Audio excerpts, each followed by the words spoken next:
Craig Herskowitz, tell us why you are running. I'm a career public servant. I've worked for the FBI and Department of Justice, and not happy what's going on with the FBI and Department of Justice now.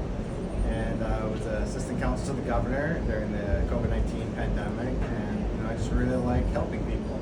And served as a judge and resigned as a judge to run for office, and I was the Democratic nominee for state senate in the last election, which was a very bad year for Democrats. But I feel this year is going to be much better for Democrats. What inspired you to get into politics?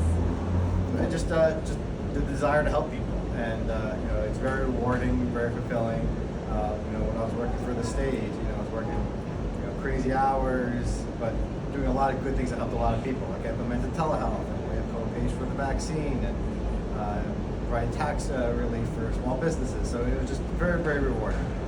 What work did you do to help the victims of Bernie Madoff? Yeah, I led the Bernie Madoff victory remission case, which allocated $4.4 billion to the victims.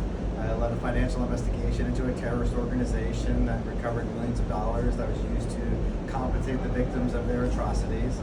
So, I take a lot of pride in helping people. Do you support women's rights, gay rights, and the rights of Jewish people and all sorts of ethnic groups and minorities? Yeah, absolutely. And I think that's something that the Democratic Party got hammered on the past couple elections, is trying to help these marginalized groups. And a lot of people in the working class like, hey, what about us?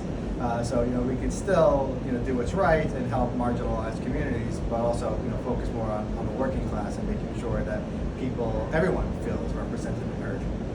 Thank you, Craig. Thank you. What qualities are important in a leader?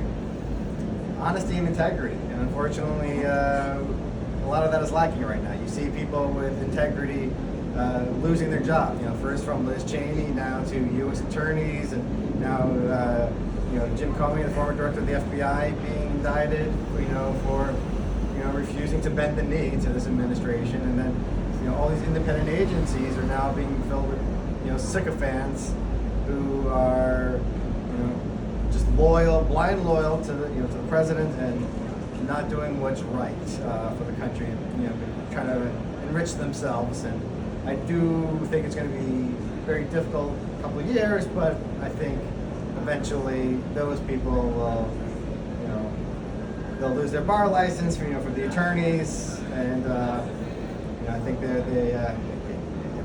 we got to weather this storm right now. So we need more people with integrity to stand up for the corruption that's going on in this government right now. In terms of role models, who from history would be a role model to you, or who are some of your role models from history? I don't know if I have any role models from history. They always say never meet your heroes, and I was a big fan of Harry Truman, but I never met him, so you don't know. Okay. And what I liked about Harry Truman was the buck stops here, taking more responsibility. And he also said it's amazing what you can accomplish if you don't worry about who takes the credit. Yes. And I think that's the problem in politics right now. People are not trying to do the right thing; they're just trying to hurt the other side and take credit, for something. And so it's politicians now aim for themselves and for power, not to do what's right for the people of the country. Well, good luck. Thank you for your time. Thank you. Appreciate it.